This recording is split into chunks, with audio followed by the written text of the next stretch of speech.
Interwebs! Estamos aqui reunidos com muita felicidade assistindo a pré-temporada da NFL para começar mais um Inside the Field. Eu sou o Lucas Braga, estava assistindo meu Eagles em campo, estou feliz, juntamente com o meu querido irmão Bruno Braga, que não sei o que ele estava assistindo. Estava assistindo quem mesmo? Estava assistindo Browns e Redskins, estava vendo o grande Garrett Gilbert em campo, que tanto falamos nos podcasts de AAF, uma lenda.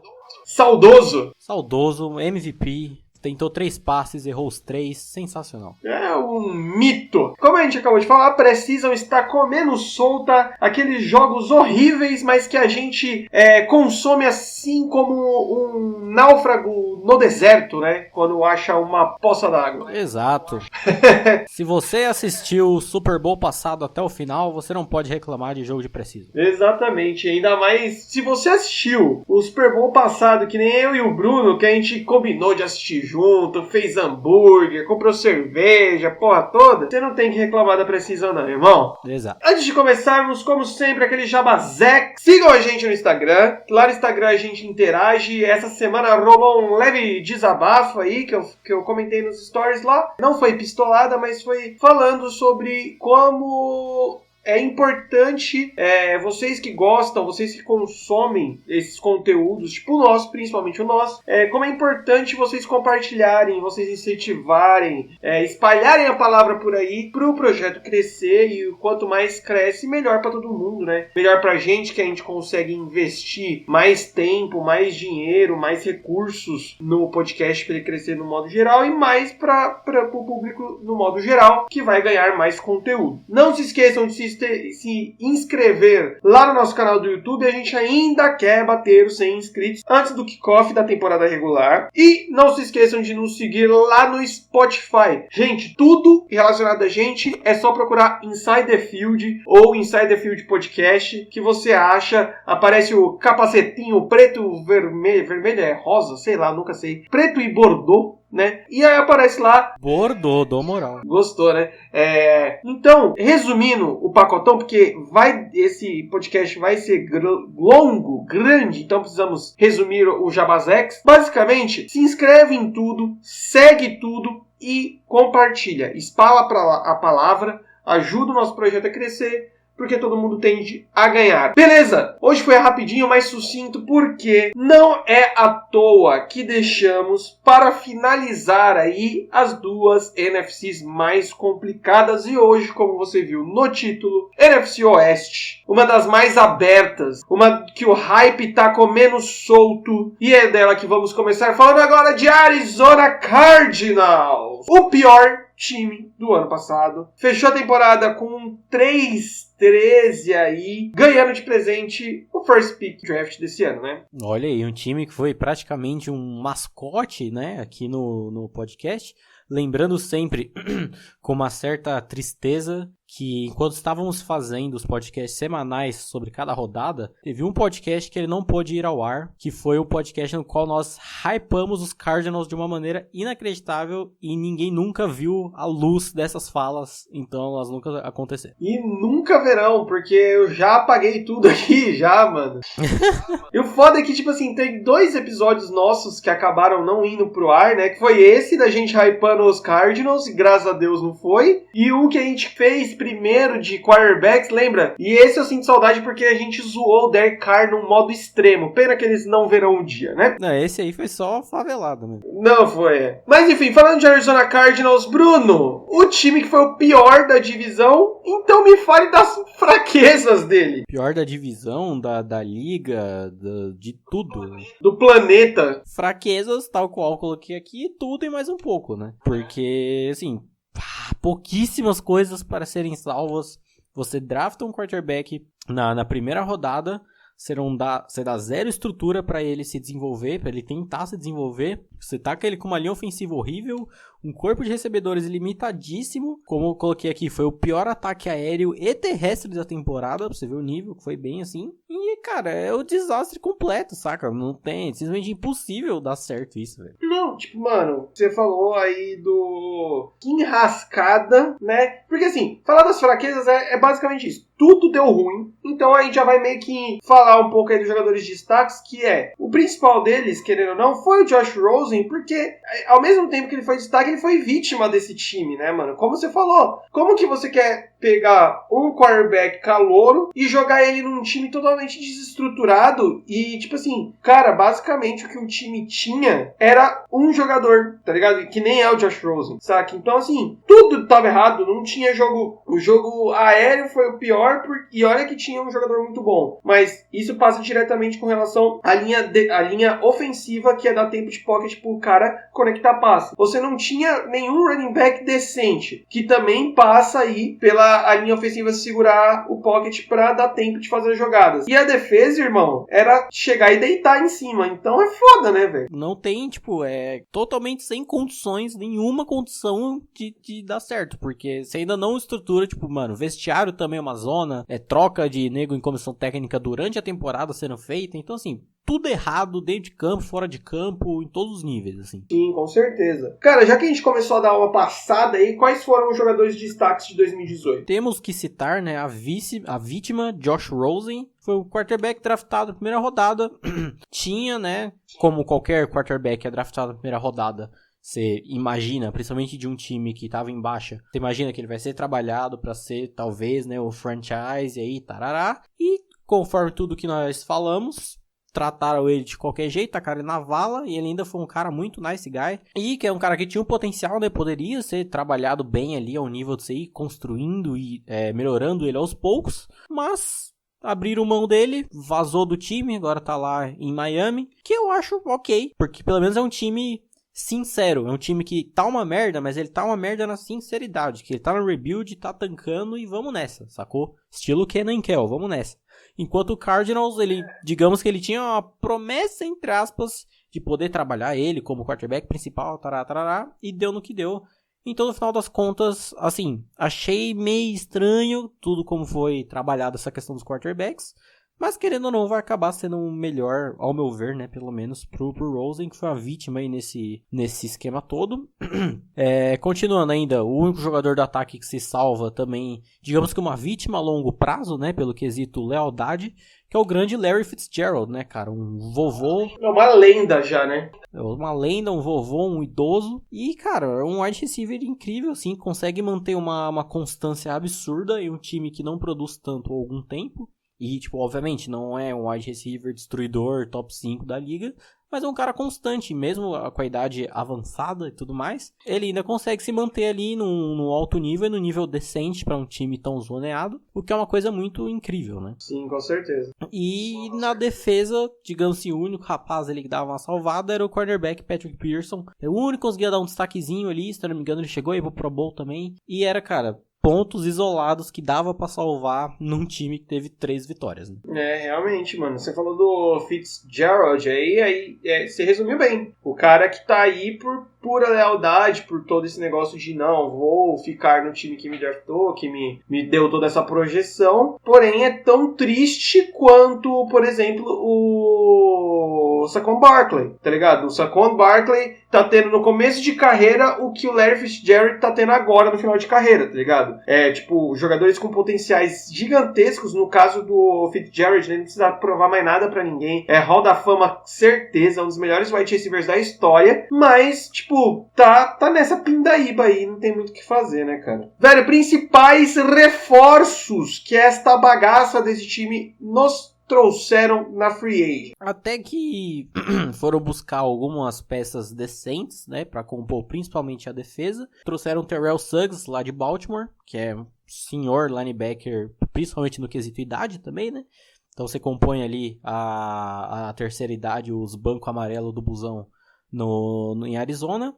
Mais um linebacker, Jordan Hicks, vindo lá de Filadélfia, compondo ainda ali aquela meiuca ali de defesa, né? Tá sobrando lá, Filadélfia tem elenco de sobra, acho que eu sou contratado também lá, eu devo ser o terceiro cornerback ali. Então manda pros caras que estão precisando, né? E ainda uma peça defensiva, o cornerback vindo lá de Atlanta, o Robert Alford. Então assim, foi um time que focou muito nesse meio para trás de defesa, considerando um ponto primordial sobre essa defesa que a gente vai falar daqui a pouco, pelo menos endereçaram algumas necessidades, mas o ponto principal aí que a gente desce daqui a pouquinho é o como eles vão ser trabalhados, né? Ah, sim, mano. Você ficou focado, né, na Free Agents, basicamente, em dar uma melhorada na parte mais defensiva, né? Basicamente, os destaques todos foram para jogadores defensivos, o que já mostra aí uma certa preocupação de falar assim, mano, pelo menos alguma coisa a gente já vai tentar resolver ou melhorar. Não é mesmo? E dentro do draft. Draft aí, mano, você sendo first pick, tendo a first pick na sua mão, sempre se espera muito disso. E eles cataram e foram levemente ousados, né? É assim, considerando que o draft anterior você já tinha escolhido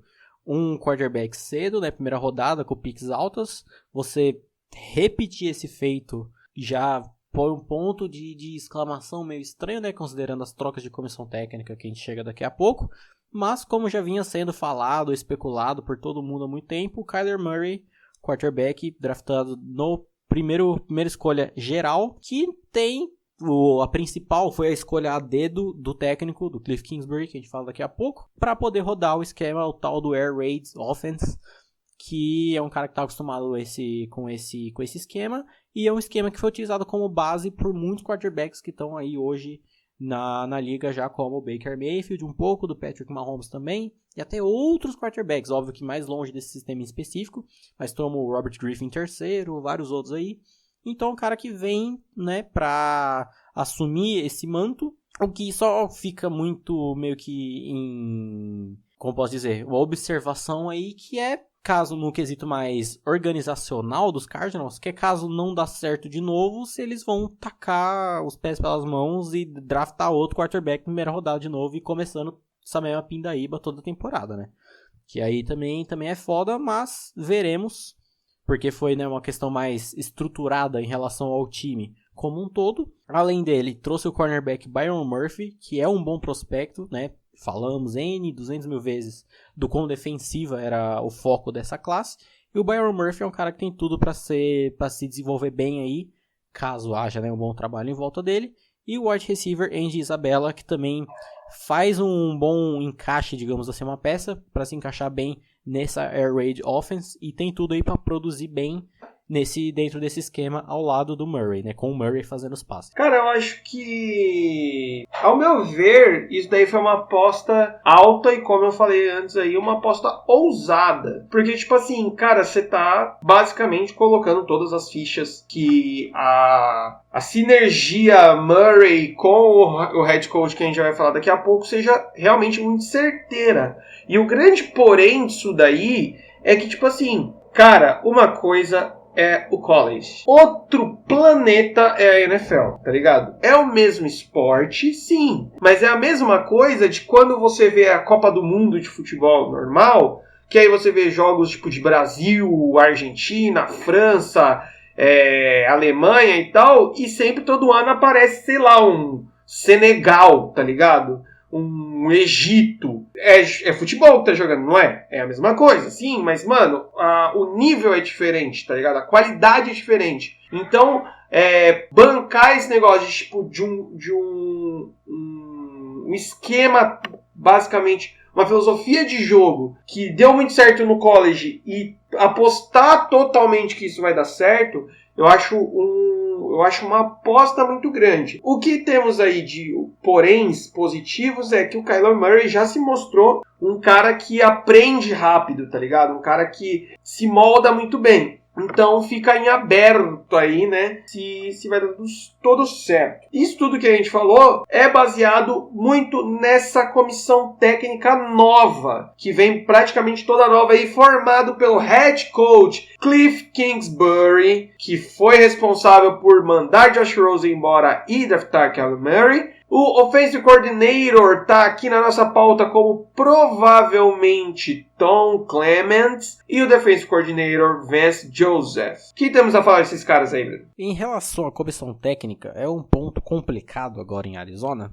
Primeiro que essa questão do coordenador ofensivo tá com provável Tom Clements, porque ele ainda tá sendo creditado, digamos assim, listado apenas como, tipo, coordenador de jogadas de passe, uma coisa assim, e tem mais um específico para jogadas terrestres, então não sabe se um deles vai ser endereçado como esse foco de coordenador ofensivo, ou se vai só ficar pro Kingsbury mesmo, não sabe, vai ficar naquelas. Na questão do coordenador defensivo, o Vance Joseph, ele era o head coach, foi o head coach do Denver Broncos na temporada passada, obviamente, um técnico de mente defensiva. A gente viu isso como se refletiu nos Broncos da temporada passada, né? Era uma defesa minimamente decente ali, bem estruturada, que tinha um potencial para conseguir ir mais longe caso o ataque fizesse jus, né? Coisa que não viu dando certo, fora que o Joseph foi um dos caras que também perdeu o vestiário ali na reta final, e era nítido quanto a própria defesa, né, que era o ponto alto do time, o ponto forte do time, meio que acabou desistindo na reta final. Então, assim, considerando que é uma mente defensiva já experiente e que tem um histórico de ter trabalhado com algumas peças boas, né, tal qual foi o Von Miller na temporada passada, e ter conseguido fazer um trabalho minimamente decente, considerando que ele vai só trabalhar com isso e não comandando o time como um todo, acho que dá pra dar os créditos aí, dá pra dar uma moralzinha. E aí, no head coach, no grande Cliff Kingsbury, que é um homem muito bem apessoado, quem não viu Kingsbury, recomendo, um homem bonito, mas a questão é, nesse momento o Lucas está dando Ctrl+C, Ctrl+V no Google pra ver a cara do Kingsbury, certeza. O Bruno ouviu os cliques. Pô, é galãozão, caralho. Dá pra... Galã, tu fala. Dá pra dar um picote, velho. E a questão do Kingsbury é que, como o Lucas falou, tipo, foi totalmente a questão de, mano, eu quero jogar com o Murray, eu quero que ele execute o meu esquema da tal da Air Raid Offense. E aí fica aquela questão, tal qual foi falado agora há pouco da diferença, do abismo entre college e a NFL em si, fica, né, o asterisco aí de como isso vai ser trabalhado com defesas que são um nível muito acima do que a gente vê no college, né? Acho que o principal abismo entre college e NFL é justamente a questão da defesa. E conseguir adaptar esse esquema a isso vai ser bem complicado, com certeza, né? Principalmente considerando que você tá com o QB rookie em sua primeira temporada da NFL, com o head coach, entre aspas, também rookie, porque também é a primeira vez dele trabalhando na NFL, comandando um time, então vamos ver como vai funcionar isso aí, apesar de ser um esquema que, assim, quando ele encaixa, ele vai, tá ligado? Mas o que meio que piora mais ainda é que o Kingsbury, tipo, é um técnico fullmente ofensiva. Tanto que, tipo, ele é um cara novo, então, tipo, ele é totalmente recente, digamos assim, em termos de plano de jogo e tal. Então, ele fica... A questão do foco dele ofensivo meio que dá uma pesada monstra no quesito defensivo. Que mesmo no college, onde as defesas, né, são bem abaixo do que a gente está acostumado na NFL, ele não tinha defesas boas. As defesas comandadas dos times que ele comandava era muito aquém, eram muito tristes. Então, fica mais um ponto a se observar do quão bem ele vai conseguir fazer isso. Por isso que eu citei como um ponto positivo a vinda do Vance Joseph, né, como um cara experiente, que tem defesas minimamente boas no currículo, e de como vai conseguir ser feito esse trabalho do Kingsbury comandando geral. Do que é foda porque, assim, a Air Raid Offense, não se surpreendam se em caso de vitórias do Arizona Cardinals nessa temporada, o Murray tenha números absurdos, assim. Que isso vai ser uma consequência desse sistema encaixando e funcionando bem. Isso é, acho que, meio que óbvio. Mas a questão é conseguir encaixar ou não acontecer, tal qual o próximo time que a gente vai falar daqui a pouco, de chegar num ponto ali que meio que todo mundo meio que sacar como que funciona, e quando pegar grandes mentes defensivas contra ou grandes defesas no quesito elenco, elas baterem com vontade, saca? Mano, é quase o exemplo que o nosso grande time amado aqui do futebol brasileiro, o Santos Futebol Clube, apresenta hoje. Que é tipo assim, quando o Santos pega algum time onde o Santos propõe o jogo, tá ligado? Consegue impor o ritmo de jogo, é paulada, joga bem, ganha tranquilo. Só que quando pega um time que consegue anular os pontos positivos, toma na cabeça. Inclusive, a única derrota nossa esse ano no Campeonato Brasileiro foi uma goleada contra o Palmeiras. Então, é basicamente um bom exemplo para explicar o que provavelmente vai acontecer com o Arizona esse ano. Que é tipo assim, a minha visão é, quando encaixar, vai encaixar muito bem, tá ligado? Vai encaixar muito bem e eles vão ganhar de uma forma, digamos que até espetacular. Como você mesmo falou, com o Murray tendo números absurdos de bons. O problema é quando você pegar caras mais cascudos no quesito defensivo, como a gente já viu e já falou aqui, que temos grandes exemplos, mano, de times que a gente já falou e times que a gente não falou, mas que tem defesas animais, a tendência é que dê merda. Por isso que eu tô falando que é uma grande aposta, sabe? O Kingsbury ele vai ter que se mostrar não bom só nesse estilo de jogo, tá ligado? Ele vai ter que ter uma mente mais aberta para outras opções, né? Baseado em tudo isso que a gente falou, quais seriam as melhorias necessárias para essa próxima temporada? Partindo do princípio que, né, o Arizona Cardinals de 2019 é marromeno um time começando do zero, né? Vai ser muito do quão o Kingsbury vai conseguir trabalhar com essa galera e do quão a estrutura em volta deles vai ser dada e bem estruturada. Quer dizer, ficou meio estranho, né? Mas é dar o tempo e a estrutura necessária justamente para o desenvolvimento não só de um quarterback rookie, mas de um time refeito, entre aspas, né? De pegar essa galera antiga e conseguir encaixar num esquema, numa filosofia de trabalho que é totalmente nova, de um cara que está entrando na NFL agora, e de conseguir dar essa estruturada geral, considerando, por exemplo, o Fitzgerald, que é um cara mega experiente, de como ele vai conseguir encaixar nisso, que considerando o estilo do esquema da Air Raid, é um cara que tem tudo para poder encaixar poderosamente nisso, e que caso dê certo, assim como o Lucas disse, concordo plenamente, sim. No caso das vitórias, vai dar uma encaixada bonita e acho que o time consegue executar bem no caso de um plano de jogo bem feito e, por consequência, uma boa execução dadas os devidos ajustes necessários. Mano, eu concordo com o que você falou. Complementando, pra mim é o seguinte, se eu fosse, não necessariamente head coach, mas se eu fosse um dos managers do time, o que eu tentaria passar pra eles a filosofia era, galera, esse ano é pra estruturar. Ponto, tá ligado? Coloca essa filosofia de jogo de ataque em campo e vai fazendo ajustes. Não cobra que o time siga o mesmo caminho, por exemplo, do Cleveland Browns do ano passado, tá ligado? Que o time desse 3-13 já pule aí, tipo, milagrosamente quase, para um 7-9, para um 8-8, tá ligado? Tipo, dê tempo. Você falou isso, né, mano? Dê tempo pro time se encaixar e tal,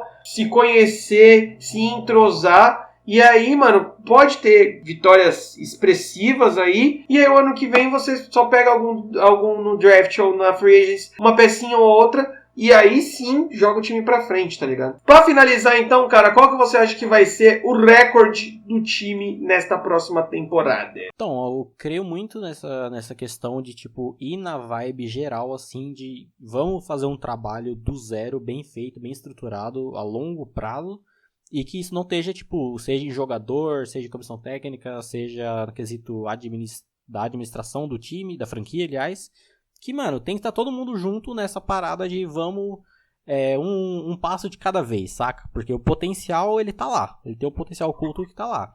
O que complica um pouco para essa temporada é que eles têm um calendário muito pauleira na frente, né? Eu ia comentar isso, velho. Calendário absurdamente difícil. Então, assim, você pega ali na reta final, semana 13 pra frente, você tem Rams, Steelers, Browns, Seahawks e Rams de novo.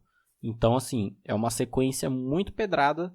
Mas no quesito de vitórias, eu acho que umas 5 vitórias, talvez 6. Acho que dá pra ficar entre 5 e 6 vitórias aí na temporada. Como a gente falou, essas 5, 6 vitórias com o Murray, assim, com números absurdos, ratings altos, jogando muito bem, a defesa estruturando muito bem. E fica na questão mais de tudo que a gente falou, principalmente focado da defesa. De que não tem peças tão boas, apesar de ter ido buscar na free agency. Do Kingsbury não ser tão bom historicamente treinando a defesa e por conta desse calendário pauleira com times muito fortes ofensivamente, o quão bem eles vão conseguir reagir a isso. Mas acho que entre 5, 6 vitórias ali, acho que dá pra acreditar. Cara, eu sinceramente não sou tão otimista com o time por causa do calendário, tá ligado? Eu acho sim que o time vai estruturar bem, muitas coisas legais vão ser encaixadas desse trio, digamos assim, né? Kingsbury, Murray e Fitzgerald. mas muito por conta do calendário, cara, eu acho que vai forçar ali pra tirar esse 13-3 de novo, tá ligado? Porque as sequências de jogos aqui, mano, quando você não estiver pegando um time que tem um ataque muito, muito bom, você tá pegando um time que tem uma defesa muito boa, bem estruturada, tá ligado? Então, assim, eu acho que o time não vai ter aquela semana, você fala assim, vou pegar um cachorro morto aqui pra bater, e na próxima semana a gente força pra, se perder assim de pouco e, sabe, ir nesses trancos e barrancos. Não, mano, vai ser só cacetada em cima da cabeça uma atrás da outra, basicamente. Infelizmente. Dando sequência, vamos para o time vice-campeão do Super Bowl. Eu acho que um dos times que mais empolgaram, foi mais da hora de assistir os jogos o ano passado, nossos queridos Los Angeles Rams. O time que nos encantou, nos marejou os olhos até metade da temporada, que depois estava tudo na mamata. Los Angeles Rams parecendo livros do Dan Brown. O primeiro que você lê, você fica empolgadão, você fala muito foda, depois você vê que tudo é uma formulinha que você consegue deduzir rapidamente. Porque quando foi deduzido, não foram deduzidos de uma maneira bacana. E talvez não estejam levando isso tanto em consideração para a próxima temporada do quão, como posso dizer, contestáveis. Quando deveria, né? Por quão contestáveis eles vêm para essa temporada agora. Sim, exato. Todo o hype que deveria ser maior, na verdade, né, mano? Na verdade, virou um pontinho de interrogação. Mas Los Angeles Rams finalizaram a temporada 2018 com 13/3, primeiro lugar da divisão deles e segundo da conferência. Me derrota Dallas Cowboys no Divisional Round, batem no New Orleans Saints na final da conferência no jogo conhecido como Dilúvio do Chororô e foi derrotado pelo New York. Nossa, eu ia falar New York. Jesus, eu tô muito bem. É porque eu estou empolgado com o TD feito pelo Daniel Jones. Derrotado pelo New England Patriots naquele Super Bowl horrendo. Você vê, é uma trajetória levemente polêmica, né? E eu não tô falando da final de conferência, mas sim por como ela foi trilhada a partir ali de um joguinho em alguns jogos em específico, aliás, né? Mano, os caras, eles chegaram a tal, acho que 9-0, né? Uma parada dessa. Não, porque se não me engano eles perderam pro Saints, acho que semana 5 ou 6, uma parada assim. Foi, na minha cabeça eles estavam um tempo invictos, mas a sequência de vitórias dele foi grande, mas... Não, tá certo. Eles perdem pro Saints na semana 9 só. Na semana, 9-0, 8-0 no caso, então, né? 8-0, mas aí perdem pro Saints... Aí depois perdem pra mais alguém que eu não lembro quem é. E aí, quando chega contra os Eagles, já chega tomando pirocada na nuca, né, velho? A reta final, é semana 9 contra New Orleans lá em New Orleans e perdem. Aí vencem de Seattle e de Kansas City naquele jogo lindo. Aí tem a bye week. Aí, essa bye week pra frente é onde vem a desgraça. Que aí, semana 13, Detroit, onde acabou a mamata. Aí, semana 14, espancados por Chicago. Semana 15, semi-espancados por Filadélfia. E, por último, pegaram 2 times que estavam foda-se já. 2 cachorros mortos, né, mano? Eu, como torcedor dos Eagles, considero que esse jogo que a gente ganhou contra os Rams foi o jogo que deu o up, deu o gás pra gente ir pra cima, ter pegado o Wild Card, ter ganhado o Wild Card Caramba 4. Mas, enfim, vamos falar mais a fundo agora sobre esse time, que foi esse time todo aí, todo esse hype que a gente falou e todos esses poréns. Então, quais foram as fraquezas do time? Começando pela falta de ajustes em jogos mais disputados, né? Eu vou pegando principalmente essas 3 derrotas, as quais citamos aqui, né? Saints na semana 9, Bears na semana 14 e Eagles na semana 15. E pegando como exemplo até o próprio Super Bowl, né? Contra os Patriots. Parecia que, assim, o Sean McVay vinha com seu plano de jogo, não deu certo. deixa pra Deus resolver, que ele resolve. Reza pro Peyton Manning que ele vai surgir lá, vai falar, vai vir a voz no capacete do Jared Goff e vai resolver. Capacete esse que no Super Bowl ele ficava, né? Tipo, não tô ouvindo. Socorro. O que eu vou fazer? Nossa, mano, foi muito engraçado, velho. Pelo menos o primeiro quarto do Super Bowl foi engraçado, desse desespero de Jared Goff que ele tava conseguindo ouvir. Jared Goff é Jack Bauer e o Sean McVay é a Chloe, passando a Schematics. Totalmente. Chloe Schematics, e ele não tava indo, e aí eu não conseguia invadir os lugares e não fazia nada, era difícil. E esse foi um dos grandes problemas do time, que vinha com aquele puto esquema ofensivo lindo, play action pra puta que pariu, aquela coisa maravilhosa que todo mundo adorou ver, mas quando não encaixava da maneira bem zoada. Mano, basicamente o que a gente acabou de falar do que vai ser o Arizona esse ano, né? Por aí mesmo. Seguindo por um ataque enfraquecido após a exposição desse esquema ofensivo, né, que vem dessa sequência após a bye week que a gente falou. Fora, né, a partir daí, junta essa exposição mais a lesão de um dos principais recebedores do time, se não o principal, e aí vai dando uma bolinha de neve ali que vai chegando até onde chegou no Super Bowl, e uma secundária levemente inconstante também, né? Então, quando pegava times que tinha mais essa potência, com passes em profundidade, ou com corpo de recebedores mais bem estruturado, mesmo não tendo muitas derrotas, né, só tendo 3 na temporada, foi o time que acabou tomando muitos pontos em times que tinham muito essa virtude, né? Então o Vikings fez muitos pontos, o Seahawks fez muitos pontos, o Saints na vitória fez muitos pontos, o Chiefs naquele jogo incrível fez 51 pontos.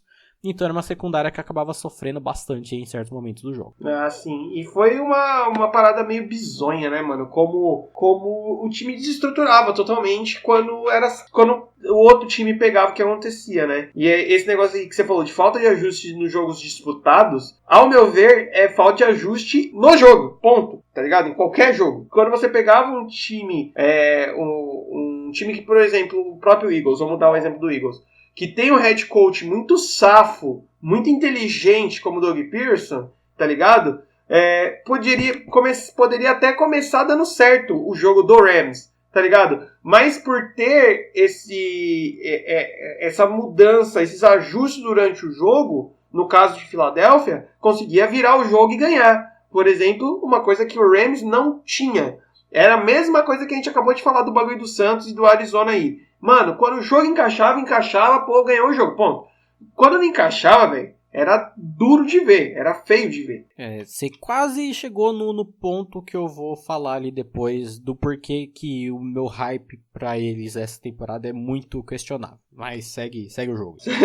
Caramba, o menino já até tomou um ar aí Não, a tese que eu preparei pra falar sobre Los Angeles Rams e Seattle Seahawks nesse podcast, você não tá ligado. É um TCC. Exato. Pensando muito tempo no banho.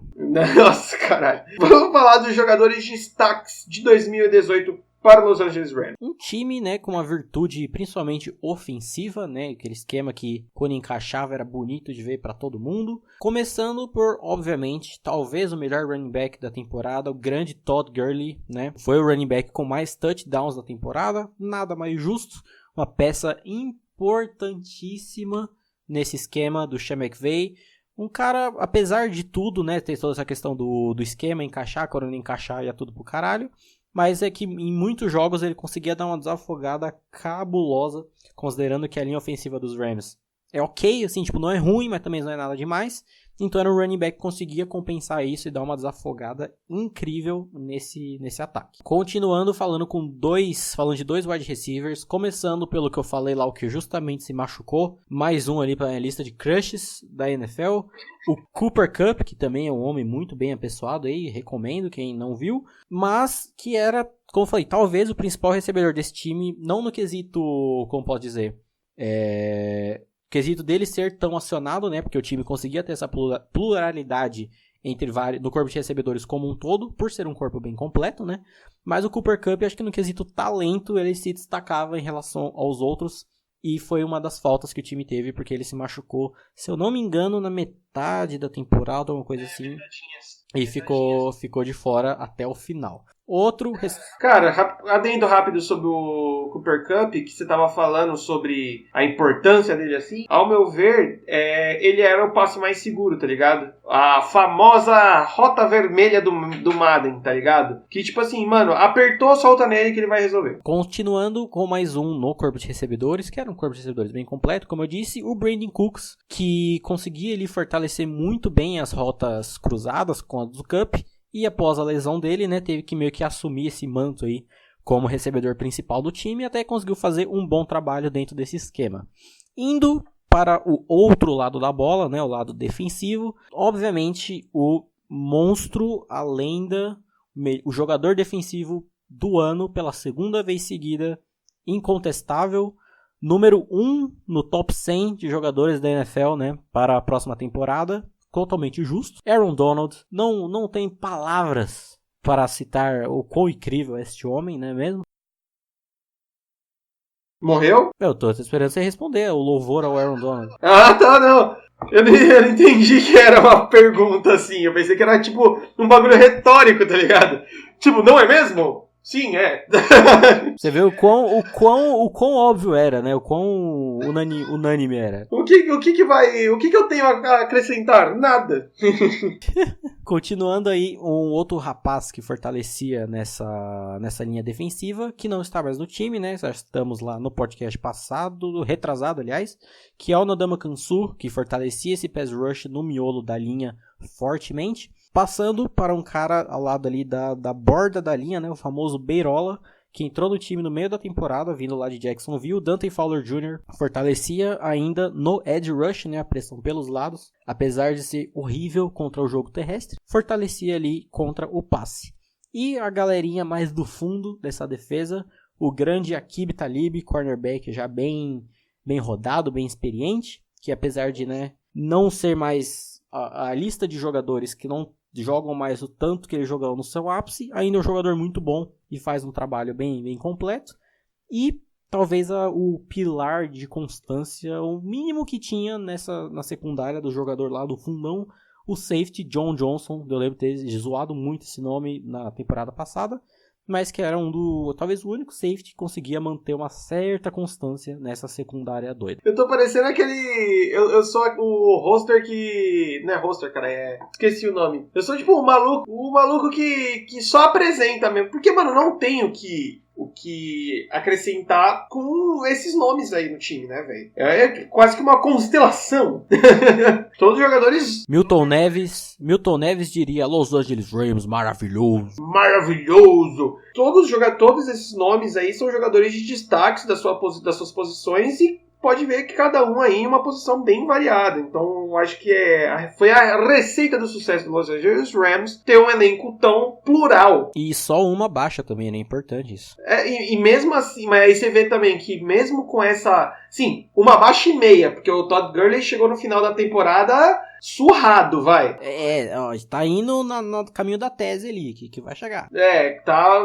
Chegou na colherinha. Mas, mesmo assim, enfim, quais foram os reforços do time na Free Agent? Puxei aqui 2 destaques aos jogadores que vieram pelo mercado nesse ano, que foram bons reforços pontuais aí para compor principalmente a defesa do time azul e amarelo de Los Angeles, apesar que o Chargers também é azul e amarelo, né? Foda-se, então. Que no caso... É que fica um adendo aí, mano. Los Angeles Rams, que caralho de cor que os malucos é? É azul, beleza. Mas tem azul e branco, tem azul e dourado, tem azul e amarelo. Os caras não se decidem, né? Tem um azul escuro, tem um azul mais brilhante, tem tudo.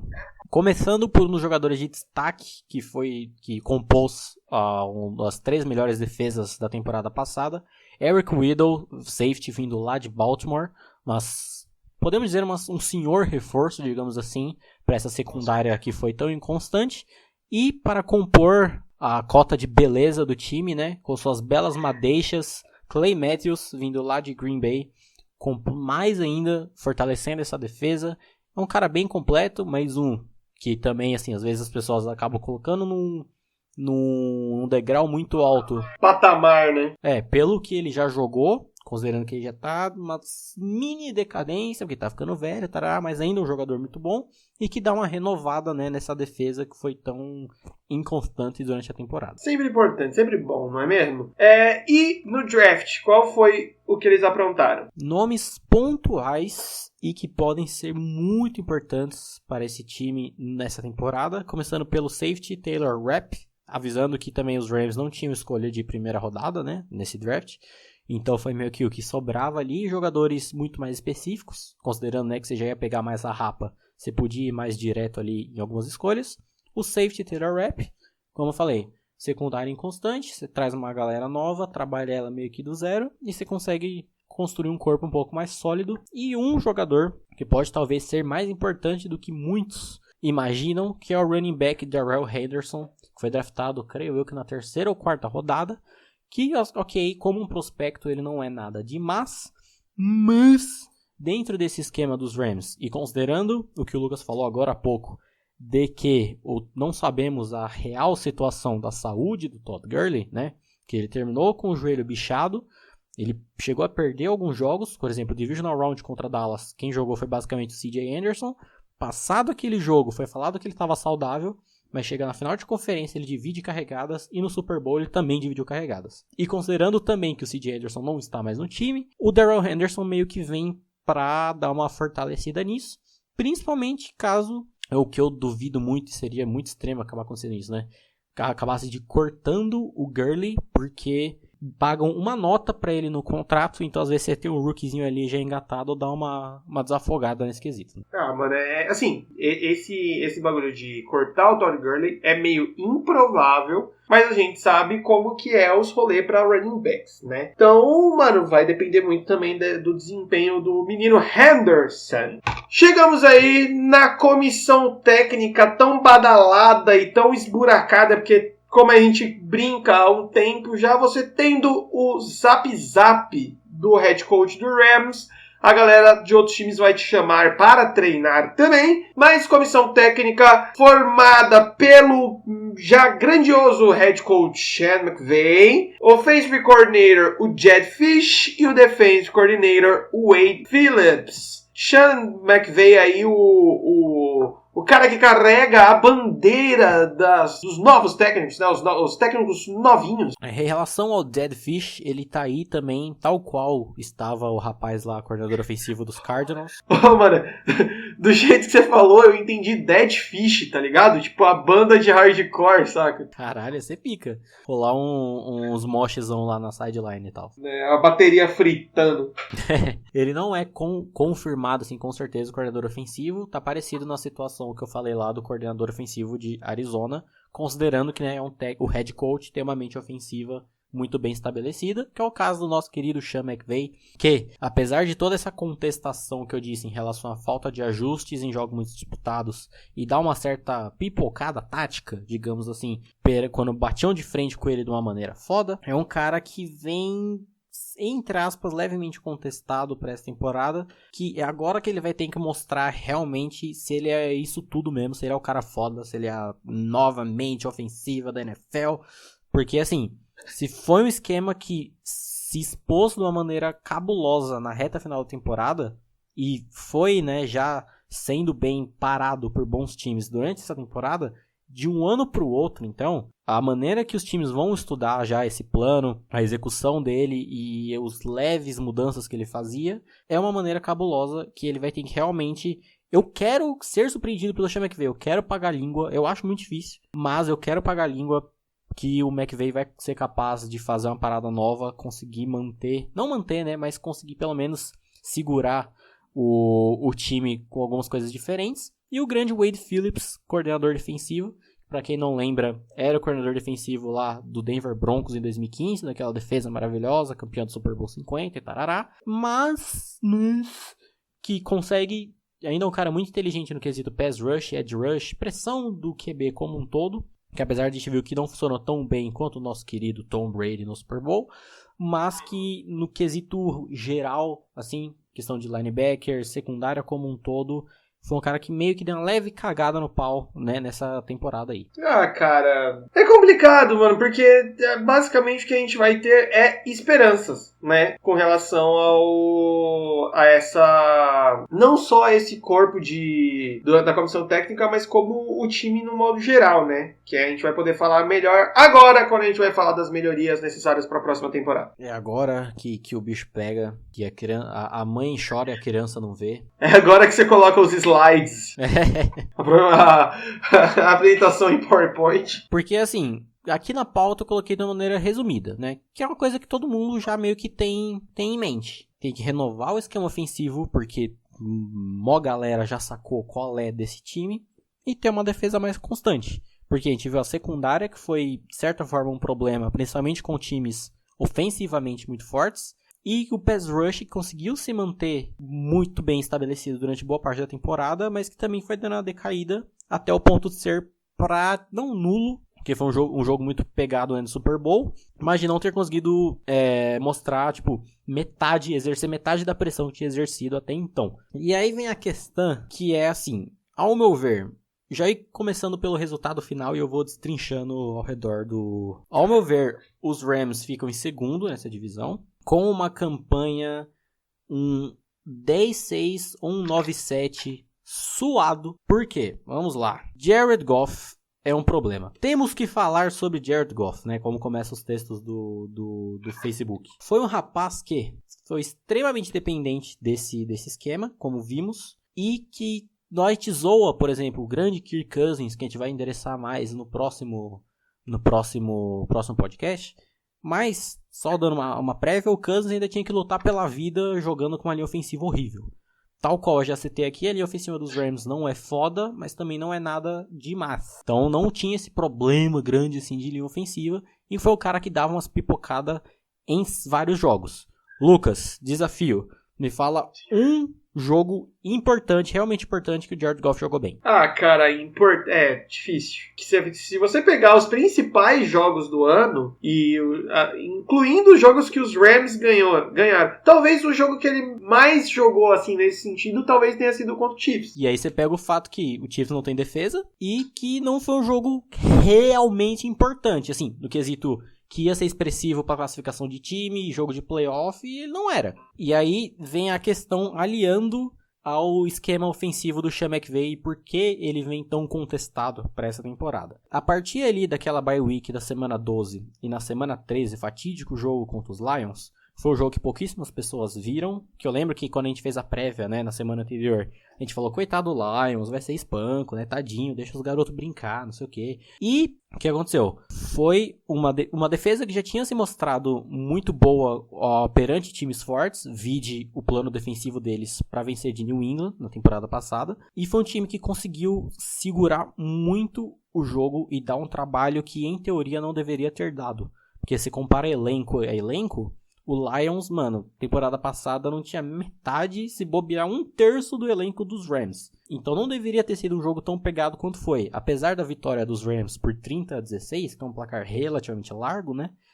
Foi um jogo que ficou muito do quão foda é o Aaron Donald. Ele segurou muito esse jogo, forçou turnover e tudo mais. E do Todd Gurley destruindo o jogo no finalzinho. Então dependeu muito do skill dos players e não da habilidade tática do time em si. E a gente chega no fatídico jogo da semana 14 contra Chicago, qual os Rams perderam de 15-6. 6. Um time que foi tão ofensivo cabulosamente, se juntando, né, com o Super Bowl. Foram os dois jogos que os Rams não conseguiram marcar um touchdown no jogo inteiro. Eu reassisti esse jogo essa semana, esse jogo inteiro, e cara, é uma parada bizarra. Foi o pior jogo do Jared Goff na temporada, de longe, obviamente, né, tirando o Super Bowl, temporada em si. O Todd Gurley foi completamente anulado nesse jogo, e só não foi um jogo mais fácil para os Bears, porque o meu querido Trubisky fez o favor de dificultar, porque ele é desses, né? Mas como um todo, foi uma anulação atrás de anulação. Não é à toa que a única pontuação dos Rams vieram de 2 field goals. E aí vem a questão do porquê eu não consigo hypar tanto esse time para esse ano. Foi um time que, quando bateu de frente com grandes mentes defensivas, ele cagou no pau e cagou no pau com vontade. Lembrando que os Lions é comandado por quem? Matt Patricia. mente defensiva que esteve à frente de New England por bons anos. Pegou o Bears, melhor defesa da temporada, Matt Nagy e Vic Fangio, grandes mentes defensivas, foi essa merda que deu. Philadelphia Eagles.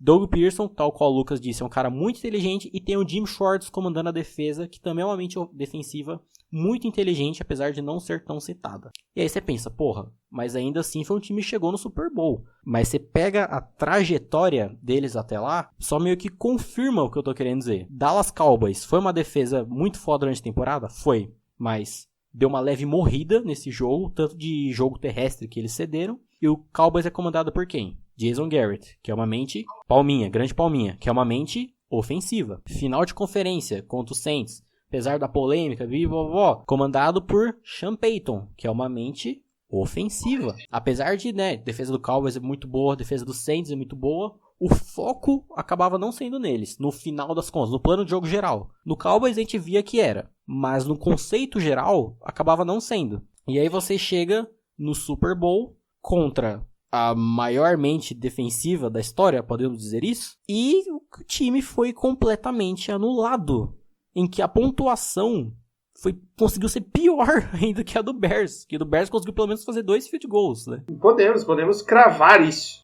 Então você chega no ponto agora, de que eu citei aqui o quê? 1, 2, 3, 4 mentes defensivas inteligentes.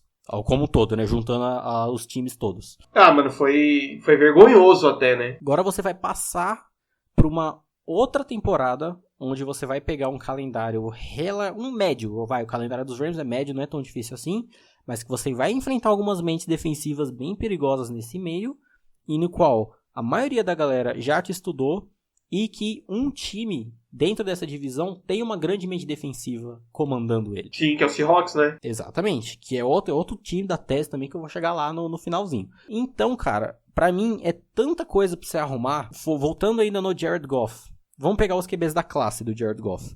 Você tem o Carson Wentz, que é um cara que tem um potencial muito claro, foi o o MVP moral ali de 2017, não conseguiu voltar tão bem em 2018, mas ainda conseguiu jogar minimamente bem. E é um cara que, não que ele não é incontestável, a gente ainda tem um leve asterisco em cima dele.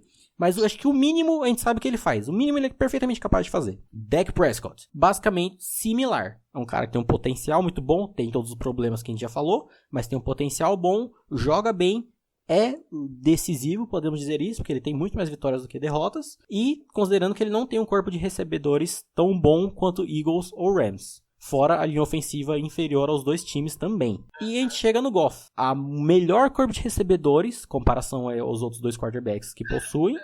Uma mente ofensiva brilhante, comandando ele. E esse é o ponto, comandando ele. Ele por si só não se mexe. Eu acho que um bom exemplo, um exercício aí que seria legal de fazer, é simples. É imaginar qual é o nível que o Rams iria bater se, em vez de Jared Goff, a gente tivesse o Wentz ou o Prescott jogando no Rams. Nossa senhora. Por exemplo, mano, se você pegasse o Rams desse último ano e colocasse o Carson Wentz de 2017, irmão... Nossa senhora. Não tinha como parar, velho.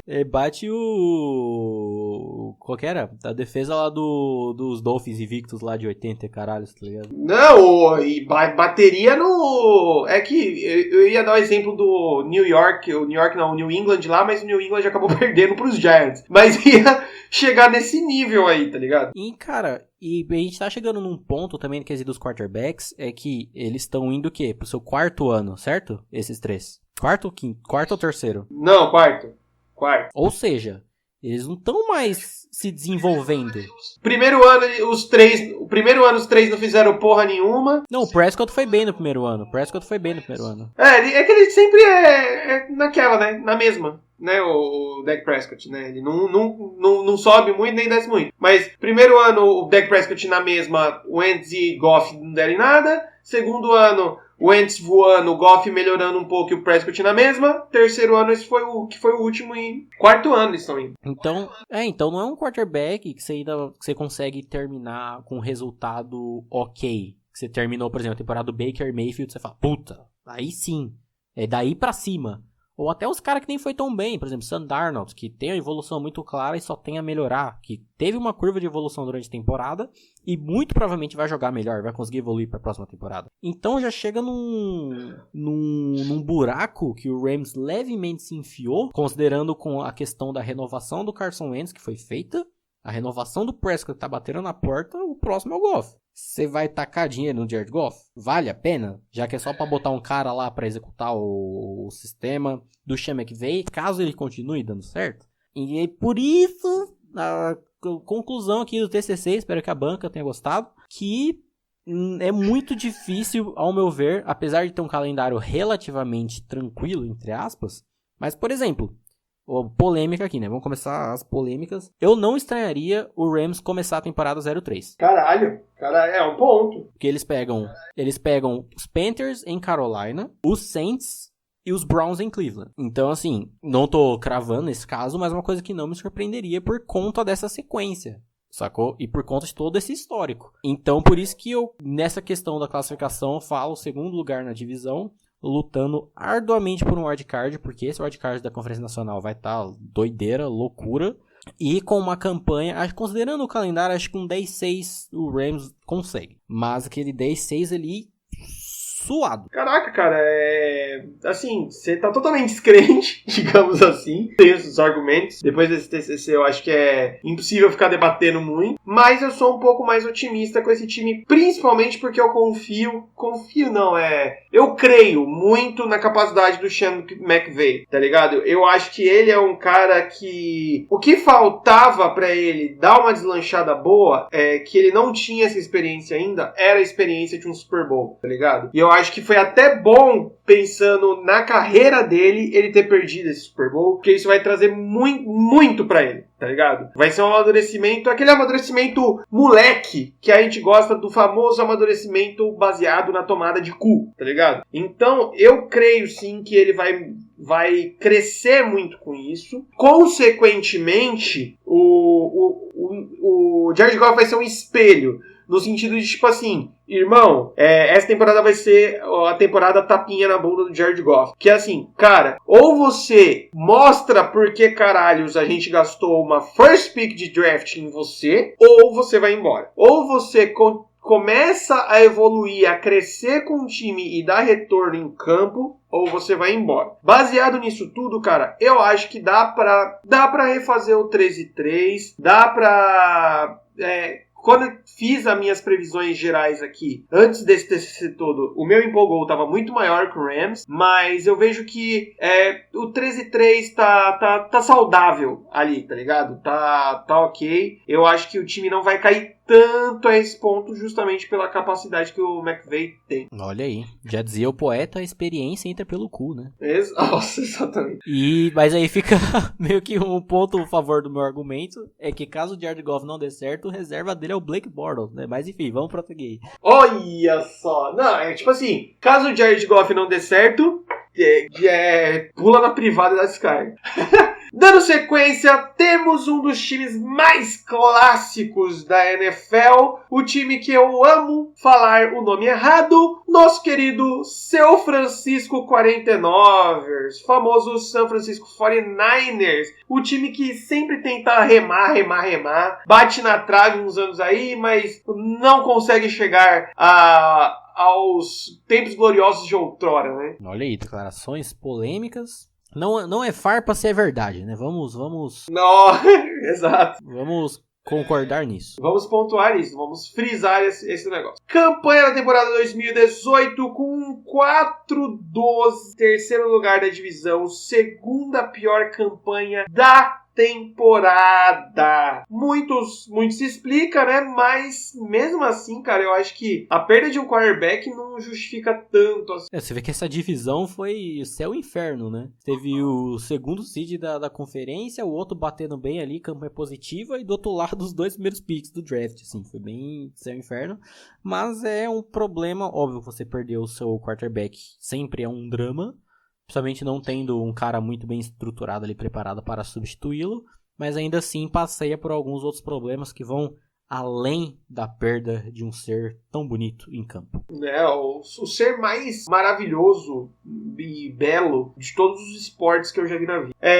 Cara, quais foram as fraquezas do São Francisco esse ano? Começando pelo óbvio, né? Ter perdido o Jimmy Garoppolo na semana 3, ou seja, já perdeu ele logo no início do meio do jogo, se eu não me engano, né? Na semana 3, que ele se machuca, por uma decisão idiota, né? Decidiu sair correndo numa jogada que não... E vindo com o hype da porra, né, mano? Decidiu sair correndo numa jogada que não tinha necessidade, tomou uma porrada, cagou, acho que foi o joelho o problema dele, não lembro certo, e acabou ficando de fora o resto da temporada, ficando até questionável se ele vai poder já entrar poder entrar para jogar agora na pré-season, que é quase confirmado que ele vai poder, né, mas ainda fica a questão da recuperação dele, e além disso, fica a questão de um corpo de recebedores bem limitado, né, então era um ataque que não se fortalecia da maneira tão bem, e aí junto o fato, você não tem o seu quarterback titular, você trabalha praticamente tudo no time em volta dele, junto a galera que não se fortalece ali na skill individual, no talento próprio, tá feita basicamente a merda, né? Mano, totalmente, né?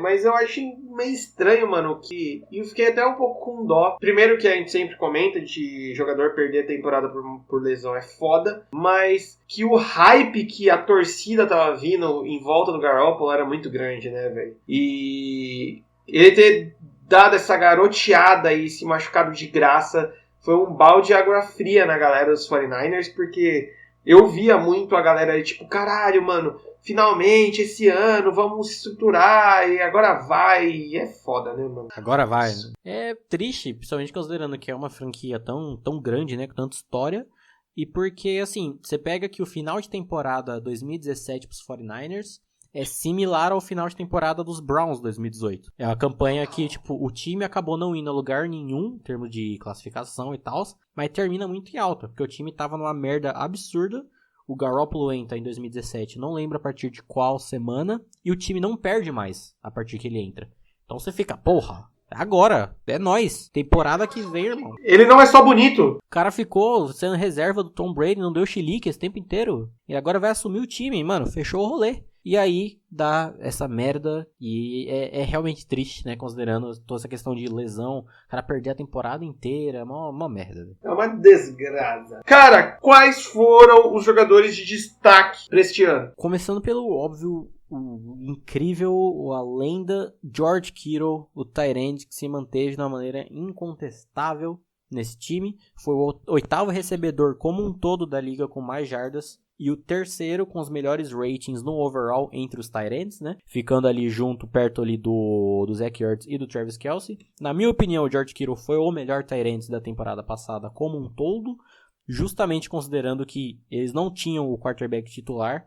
E ficou alternando entre CJ Beathard e Nick Mullins. Que, né, gente? Né? E mesmo assim, o cara conseguiu se manter destruidor na maioria dos jogos. Mesmo num time com a campanha horrível. E, cara, é um destaque mais que merecido se manter dessa maneira. E o destaque defensivo que vai pro grande defensive tackle, um pass rusher muito talentoso, que é o DeForest Buckner, que eu acho ainda meio subestimado. A galera não tem plena noção ainda do que ele é capaz. Mas considerando alguns pontos aí que a gente vai falar daqui a pouco de Free Agency Draft, é um cara que acho que a partir dessa temporada, vai falar dessa semana, dessa temporada tem tudo pra deixar mais a cara, assim, a capacidade dele. Exatamente. Cara, falar de George Kittle é meio complicado, né? Porque como você falou aí, o maluco levou esse time nas costas, mano. Essas 4 vitórias aí do 49ers pode colocar na conta desse mano aí, porque ele jogou muito, apesar de toda essa desgraceira que o time passou. Cara, e a Free Agents? Parece que a galera abriu o bolso mesmo aí em São Francisco, né? Pra reforçar o rolê.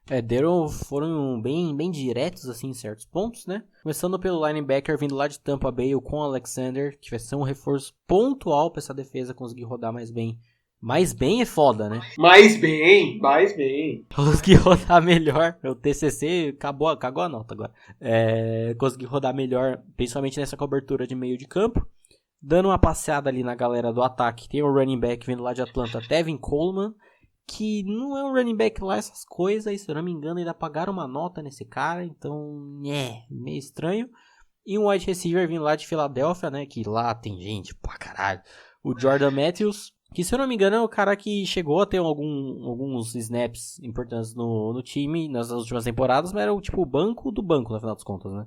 Sim. Não era nada tão usável assim. Então, considerando, né, a limitação do corpo de recebedores do São Francisco, nada mais justo trazer um cara que pelo menos tem experiência na execução de um esquema tão bem feito, né? Então, voltando para mais 2 reforços da defesa, Jason Verrett, cornerback vindo lá dos Chargers, mais uma vez na questão do meio de campo ali mais para secundária, e fortalecendo mais esse pass rush, aliás, o edge rush nesse caso, de uma maneira cabulosa para compor ali muito essa defesa. Dee Ford, vindo lá de Kansas City, talvez um dos poucos, talvez o único jogador da defesa dos Chiefs que a gente realmente poderia bater o martelo e hypar e falar, esse cara é muito bom. Tanto que ele sozinho teve a mesma quantidade de sacks que o Oakland Raiders na temporada passada, né? Parabéns a todos os envolvidos. Então cara, você fortalece a pressão ao quarterback vindo de várias maneiras. Você tem o Buckner no miolo da linha, o Dee Ford vindo por um canto e um outro carinha que a gente vai falar daqui a pouco vindo pelo outro canto. As beirolas desse time estão extremamente fortes, porque no draft eles trouxeram o mano que eu falei na semana passada, sem querer, porque eu tava querendo falar do irmão dele. Mas hoje é dia de falar dele, Nick Bosa. Nick Bosa, como o próprio Lucas disse, né, irmão do Joey Bosa, que já tá dando uns leve notícia aí de lesão, porque Bosa sem lesão não é Bosa. Mas, como eu falei, o outro cara pra fortalecer ali o edge rush, a beirola, a pressão ao quarterback pelos lados. Era um prospecto muito bom, dos melhores dessa classe. Não é à toa que foi a segunda escolha geral. Justíssimo você formando esse trio aí. Buckner no meio, Ford de um lado, Bolsa do outro. Cara, é uma defesa bem, em termos de elenco, já bem estruturada. E caso consiga ser feito um bom trabalho ao redor deles, vai ser lindo. E, continuando, né, nos reforços do draft, o wide receiver Deebo Samuel, que mostra que tanto em free agency quanto no draft o time endereçou bem as necessidades, né? Sim, mano, abriu o leque, né? Principalmente essa chegada do Nick Bosa mostra uma preocupação maior um pouquinho ali na linha defensiva, mas traz aí também 2 armas ok's aí para alvo do menino Garoppolo, que, falando nisso, tem muitas notícias dele aí que ele já está saudável e que ele passou essa pré-temporada toda tendo aulas de postura para lançamento, que ele tá treinando a postura dele de pocket, joguinho de cintura dele, tá ligado? Ombrinhos, mecânica no modo geral, pra melhorar aí, não ser só lindo. Desbalancear isso daí. Porque tá precisando. Desbalancear e dele virar um jogador que, de vez a gente falar, sabe aquele jogador lindo que joga? A gente fala, sabe aquele jogador que é foda e é lindo, tá ligado? A gente pode dar uma balanceada, assim, arranca uns dentes, raspa careca, tá ligado? Moicano invertido. Né? O famoso moicano invertido. Exatamente. Comissão técnica do 49ers composta pelo Kyle Shanahan como head coach. O offensive coordinator que me deixou maluco nessa pauta aqui, que tem 2 nomes. Mike McDaniel e Mike LaFleur. E o defensive coordinator Robert Saleh. Mano, nomes fortes aí na comissão técnica, né? Nomes fortes, uma galera com pedigree aí, prontos, com potencial tal qual, fazendo jus ao elenco, mas fica aí, já temos uma leve cordinha se fechando em uma forca no pescoço de Kyle Shanahan, porque tá começando a batata dele, tá assando ali, só falta colocar um azeitezinho, ficar top, porque assim, foi um dos problemas, ao meu ver, tirando, além do que eu falei, né, de ter perdido o quarterback, mas na questão do resto do time, do Shanahan não ter conseguido estruturar essa galera tão bem assim, porque é uma mente ofensiva inteligente, mas até no quesito ofensivo ele não conseguiu, como posso dizer, demonstrar todo o seu potencial. Ele usa lá o seu esquema de 11 personnel, os caras 4, mas ainda assim parece que não deu aquele punch para engatar, sacou? Então, caso nessa temporada não mostre, não tô falando que tipo dele mega bem, playoff, Super Bowls, caralho, mas de pelo menos mostrar que dá pra trabalhar, principalmente agora tendo um elenco mais bem completo, caso não dê certo, já é pra começar a pensar numa possível demissão, diretoria Jim Carrey, essas coisas todas. Jim Carrey? Diretoria Jim Carrey? Eles são anti-vacina? É isso? Mas, enfim. Cara, quais são as melhorias necessárias para essa temporada aí? Apesar de eu acho que já ter ficado claro. Exato. Já falamos, né? Acabei de falar o quesito do Kyle Shanahan. Se ele ainda vai estar apto a comandar esse time no quesito tanto do que ele vai poder preparar para essa temporada, já tendo um potencial mais bem estabelecido, e o quão ele vai conseguir se manter ali caso ou não dê muito certo, caso ele comece a perder o time durante a temporada, o quão ele vai conseguir unir essa galera como um todo, e no quesito do Garoppolo fazer jus ao hype feito em volta dele. Como eu falei, uma franquia tão gigante, com tanta história quanto os 49ers, nada mais justo do que colocado muito desse hype, dessa esperança no Garoppolo, por ser um cara que tem um potencial, mas a gente tem que endereçar, principalmente que a gente falou agora dele ter se internado, digamos assim, para fortalecer a questão da mecânica dele, né, fazendo um intensivão, porque... Quase um rehab. Exato, ele foi para as montanhas do Tibete e ficou lá lançando bola, porque é um problema relativamente sério, ele tem muitos overthrows, ele dá umas cagadas aí em lançamento, de jogo de cintura, posicionamento no pocket, trabalho de pernas, que aí eu lembro de falar disso ainda ano passado, começo da temporada, e ele ainda tem esse problema, lembrando que ainda ele se machucou na semana 3. Nesses 2 jogos e meio, ele não jogou bem. Então, assim, é pra também já, não longe de falar de demissão, também igual eu falei do Shanahan, mas de começar a ficar mais ligado de que, cara, caso não role, vai ser complicado aí, cara. Vai ser difícil, considerando tudo que esse time é capaz de fazer com o Garoppolo em seu comando, né? Foda que a questão dele ter se machucado na temporada passada foi um erro de tomada de decisão, né? Ou seja, mais um ponto talvez possa pesar ali de uma maneira negativa. Pra mim, essa temporada é a temporada tipo assim, irmão, tu é um quarterback elite? Tu é um franchise quarterback? Mostra, saca? Eu acho que é a temporada do acabou o amor, tá ligado?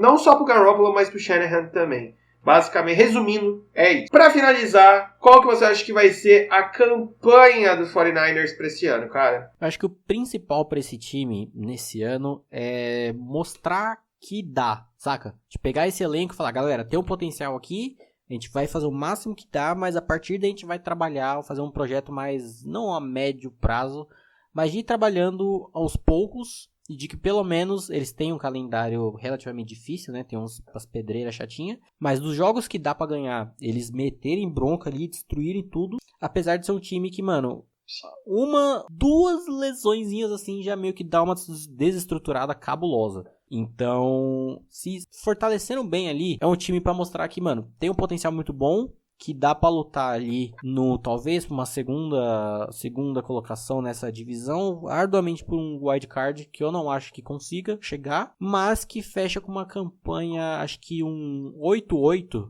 acho que tá justo pra esse time, considerando o calendário, o potencial feito com esse elenco e o que ainda não vai ser feito pra chegar lá, saca? Cara, é engraçado que você tá sendo bem otimista com os times, menos com o Rams.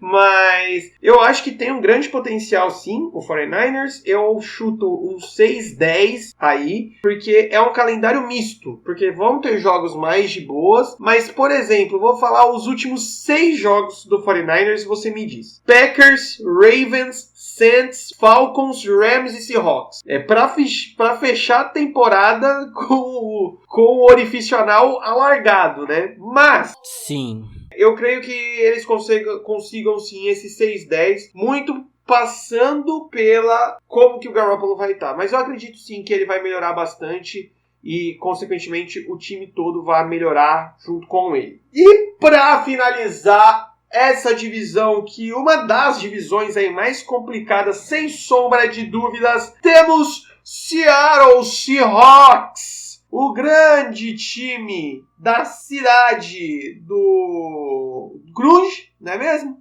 Os passarinhos de Nirvana. E é um time aí que tem uma grande torcida aqui no Brasil. Um time que quase sempre vem bem hypado. Que finalizou 2018 com um 10/6, segundo lugar na divisão e derrotado pelo Dallas Cowboys no Wild Card. É um time que foi levemente zoneado, podemos dizer assim, no ano passado, mas que conseguiu dar uma entrada no eixo ali forte na reta final, não é à toa conseguiu terminar com a campanha positiva, né? 10-6 é uma boa campanha. e que poderia, mano, nossa, eu lembro desse jogo contra o Dallas, cara, me dá um ódio, velho.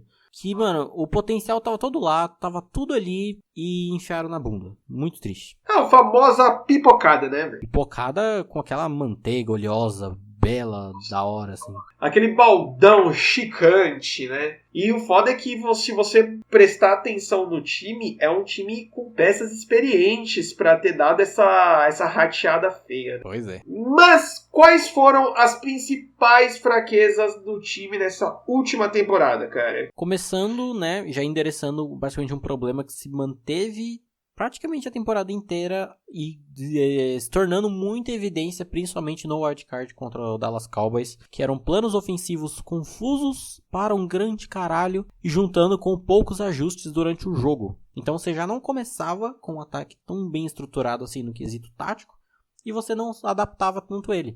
Foi muito o que eles conseguiram dar uma melhorada na reta final para terminar com essa boa campanha e ir pro playoff, mas que meio que ficou por ali mesmo. Você tem noção que foi o 6º time com menos jardas aéreas por jogo. E aí você pensa que o quarterback é o melhor passador em profundidade da liga. E é tipo... É isso que eu ia falar. É tipo um imã, você põe positivo com positivo, não dá certo, tá ligado? É bizarro, não faz, simplesmente não faz sentido. Não, nada justifica, né, mano? Você ter um quarterback do calibre do Russell Wilson e seu time com o 6º pior jardas aéreas lançadas é maluco, né? É inexplicável. Cara, quais foram os jogadores de destaques de Seattle nesse ano? Começando pelo running back Chris Carson, que é um running back, sim, ok no quesito talento, mas foi o 5º running back com mais jardas na temporada regular, fortalecendo, né, o quão grande foi o foco do jogo terrestre dos Seahawks dessa temporada. O wide receiver, um dos mais subestimados da NFL e que infelizmente se aposentou, grande Doug Baldwin, que é um cara excelente, foi muito importante para esse time na temporada passada. E um que ainda bem que ainda está lá, que é um menino relativamente novo ainda, Tyler Lockett, o grande alvo do Wilson, principalmente nessas bolas em profundidade, que fazem umas rotas cabulosíssimas, e é um wide receiver muito bom. Mais um dos que não estão mais no time, o caso o edge Frank Clark, que tinha uma importância nesse edge rush, apesar de não ser tão constante. No resto da defesa, o grande cornerback Trey Flowers, mortal, podemos dizer assim, na marcação homem a homem individual ali. Do outro lado dos Beirolas, o grande KJ Wright, que mantinha ali muito bem esse edge rush, sendo até talvez mais constante que o Clark na temporada passada. E o pilar dessa defesa, há um tempo, um dos melhores linebackers da liga, cara que, mano, tem que ser central desse ano para a defesa rodar ao redor dele, que é o grande Bobby Wagner, que é um cara assim, absurdo, um monstro, tal qual o Russell Wilson está para o ataque, né, como a peça principal por motivos óbvios. O Bobby Wagner está para a defesa de Seattle. Mano, o que pra mim fica muito bizarro com relação ao Seattle é você ver essas peças, as qualidades dessas peças, tipo no papel, e a zona que era tudo isso em campo, tá ligado? Se você pegar isso no papel, se você analisar chatamente, você vê que a campanha do time era pra ter sido melhor, o jogo deles contra o Dallas era pra ter sido melhor, tá ligado? Tinha um potencial muito maior. Então chega a ser meio revoltante aí, não é mesmo? Dando sequência, quais foram os principais reforços do time na Free Agent? No quesito Free Agency, foi um time relativamente tímido, apesar de ter endereçado diretamente em defesa, né? Pegando 2 cornerbacks, Deshaun Shedd e o Jamar Taylor, vindo lá de Detroit e de Denver, respectivamente.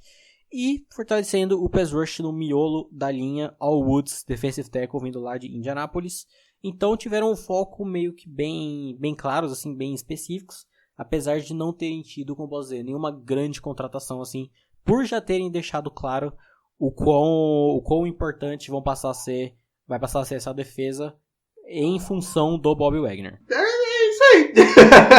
Nada demais, assim, nenhum nome de peso gritante, né? Principais reforços feitos no draft. Novamente, assim, com escolhas bem pontuais, com 2 escolhas em específico da defesa, o Edge L.J. Collier, que era um prospecto, assim, ok, mas tem tudo para ser bem desenvolvido ao redor desse time. O safety Marquise Blair, que fica meio que na mesma, apesar de ser um pouco mais cru.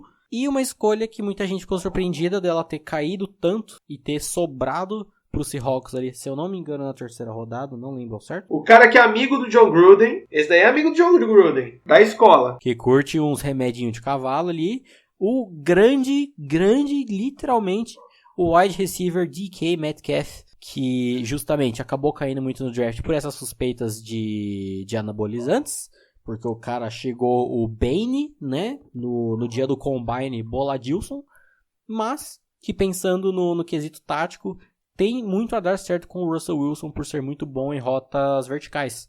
Então você pega o melhor passador em profundidade da liga, bom em rotas verticais, só vai, irmão. Tá tudo ali. Dá match. Fora, né, quesito estatura, um semi-tight end ali, dá uma fortalecida. Fora a apresentação dele no time, né, sempre o momento lá que o head coach liga falando telefoninho com o cara, que depois ele chega sem camisa, né, pra conhecer os seus futuros parceiros. E o Pete Carroll, foda-se, tira a camisa também, vão ficar todo mundo sem camisa, mostrar o físico invejável para todos. Pete Carroll é uma figura, né, mano? Figuraça. Falando rápido do DK Metcalf, talvez ele seja aí um exemplo do novo porte que os wide receivers vão começar a ter. É um cara muito alto, é um cara muito forte, mas ao mesmo tempo é um cara muito rápido ainda. Tem vídeos dele no training camp junto com o Russell Wilson que você fica abismado da velocidade que esse maluco pega, tá ligado? Depois do snap. E a forma também, o controle de bola que ele tem pra recepcionar é um bagulho maluco, assim. Então você coloca aqui, o maluco já tem tudo isso. Estica muito bem o campo. Consegue receber a bola muito bem. Aí você só soma o físico dele nisso, que tipo assim, ele vai receber a bola. E aí, como você vai derrubar um negão de tirar o chapéu desse tamanho? Vai ser foda. E geralmente os safeties são os caras mais magrinhos, né? Vai ser doido. Os malucos vão ter que pular que nem um ariete neles, tá ligado? Dando cabeçadas. Pois é. Né, total.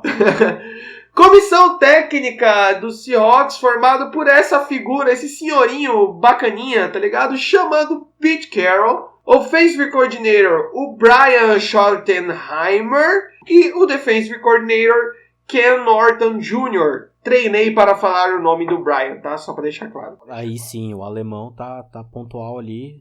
Mano, vários do Rast aqui. Dudu Rast é foda. É o nome de um cachorro, né? O Dudu Rast. Dudu Rast, vem cá. Comentando específico sobre a comissão técnica, o Norton Jr. comandando essa defesa. Ainda é um cara com um trabalho relativamente tímido, somente nessa reconstrução defensiva pós-Legion of Boom, né? Se eu não me engano, posso estar falando merda, deixa eu até confirmar a informação aqui. Não consegui confirmar a informação, mas ainda bem. Que, se eu não me engano, essa é a segunda temporada no qual... Caralho, mano, você foi confirmar a informação olhando pro teto? Foi isso? Deixa eu confirmar a informação aqui. Bege. Não deu. Que, se eu não me engano, essa é a segunda ou a terceira... Eu posso estar falando a maior merda do mundo, mas é a segunda ou terceira temporada do Seahawks sem ninguém da Legion of Boom mais. Eu acho que não sei. Não vai ser vai ser nem a primeira nem a última merda que eu vou estar falando nesse podcast, né? Então, vamos seguir aí. Mesmo porque, gente, Legion of Boom, let it go, né? 2013, 2014, já foi. Então, de um lado, head coach Pete Carroll, uma das grandes mentes defensivas da liga. Top 3 acho que é um pouco demais, mas no top 5 ali tá de boa. Fora que é um play caller decente. Interceptado na linha de uma jarda. Não, nem vem. Mas é um cara que consegue, justamente por conseguir não só ter um bom treinamento do time como um todo, mas por ser carismático e conseguir manter o grupo unido, mas não ao ponto de perder ao vestiário, como o grande Mike Tomlin. Conseguir cornetar os Steelers. Nice! E do outro lado, um cara que, né, dá uma zoada, que é o Brian Schottenheimer, que esse plano ofensivo contra os Cowboys, meu senhor Jesus, que, cara, era primeira pra 10, corre com a bola, aí não vai. Segunda pra 13, corre com a bola, aí não vai. Terceira pra 20, tento um passe rápido. Beleza, leque, tá indo bem. E olha que o jogo ainda chegou a ser disputado e, mano, é muito triste, cara, aquele wildcard contra Dallas. Foi disputado pela incompetência dos dois times. O menos pior ganhou. Porque foi triste e é por isso que eu acho que, assim, dá pra dar um potencial maior pra esse time esse ano, que eu vou endereçar melhor ali, né, quando a gente falar o que a gente acha pra essa temporada. Por mesmo ter um time tão zoneado nesse quesito tendo cagado no pau nesse quesito, principalmente ofensivo, ainda ter feito uma campanha 10-6, acho que mostra o quão é o potencial oculto que esse time possui. Mano, assim, é porque, como a gente falou quando a gente tava definindo os times lá, velho, os times não, os jogadores, peças não faltam, saca? Peças não faltam, quarterback, um franchise quarterback muito bom, uma comissão técnica muito boa. Então, assim, e aí, tá ligado? Qual que é? Como que vai ser? Saca? Então é meio complicado. Brother, melhorias necessárias para a temporada? Já muito bem endereçadas, né? Começando pela defesa mais constante, principalmente considerando com essas algumas baixas que tiveram, mas chegando com uma galera nova, tanto em free agents como draft, já fortalecendo com a galera que tá há mais tempo e que permanece, né? Flowers, Wright e Wagner. Dá para ser uma defesa mais robusta ali, minimamente decente. E obviamente com planos ofensivos mais objetivos, né, Leque? Que puta merda. O potencial ali, mano, tá escancarado na tua cara pra tu fazer coisas absurdas, seja com um quarterback absurdo, seja com um jogo terrestre, porque além do Chris Carson, ainda tem o Rashad Penny ali, que também é um bom running back, que dá pra ir dando essas alternadas e abrindo melhor pro jogo terrestre mais bem feito. E, cara, o potencial tá nítido ali na sua face. Você pega e usa. Mano, é isso. Tipo, não tem quase que como fugir. Não tem mais o que falar. Estrutura essa bagaça. Coisa que é estranho falar isso, mas o Pete Carroll estrutura essa bagaça, sabe? E vai. Let it go. Joga. Só isso. Velho, baseado nisso tudo, qual que você acha que vai ser o retrospecto, a campanha do Seattle esse ano? Vamos começar, aproveitar que eu tô um pouco polêmico, né, nesse podcast, já vamos endereçar direto bom, assim, chacalacabum. Pra mim, o Seahawks vence essa divisão com potencial de vencê-las invicto. Mas tive um leve AVC aqui, rapidinho, mas continua. Invicto a gente sabe que é muito difícil, não só pela disputa da divisão, mas porque o Seahawks, mesmo em tempos mais áureos, onde os rivais de divisão não estavam em tempos tão áureos, mesmo assim, o Seahawks não conseguiu manter como posso dizer, ser mais obsoleto dentro dessa divisão, mesmo quando eles estavam um time muito bem estruturado e o resto não estava bem. Mas eu acredito muito nesse potencial, por quê? Eu fiz todo já o TCC sobre os Rams, né, explicando tudo o rolê, e porque eu acho que o time acaba aqui, principalmente ofensivamente, não vai conseguir se encaixar tão bem, juntando pelo fato de que, só complementando, Sean McVay, mente ofensiva, Jared Goff, QB, marromeno para baixo. E a gente pega os outros times da divisão já bem citados e detalhados aqui, ainda bem que o Seahawks foi o último time, né, que já dá para pegar melhor. Arizona Cardinals, mente ofensiva, aliás, comandando o time, e um cara muito novo, por sinal, e um quarterback rookie em sua primeira temporada, obviamente, igualmente novo. Você dá uma dificuldade ali. Vai pro 49ers, mente ofensiva, comandando o time, e um quarterback médio, com problemas mecânicos claros, e levemente contestado também no quesito tomada de decisão. Nisso, essa junção quarterback e head coach dá uma pesada muito forte, ao meu ver, a favor do Seahawks. Quando do outro lado você tem o melhor quarterback dessa divisão, mas assim, de longe, de muito longe em relação aos outros três, e uma grande mente defensiva do outro lado. Bom, pronto ali para dar uma esganada no ataque desses outros caras. Principalmente considerando que, tal qual o contrato do Russ foi renovado, o do Bobby Wagner também foi renovado, então acho que meio que dá uma ajudada no quesito de não ter picuinhas extra-campo, né?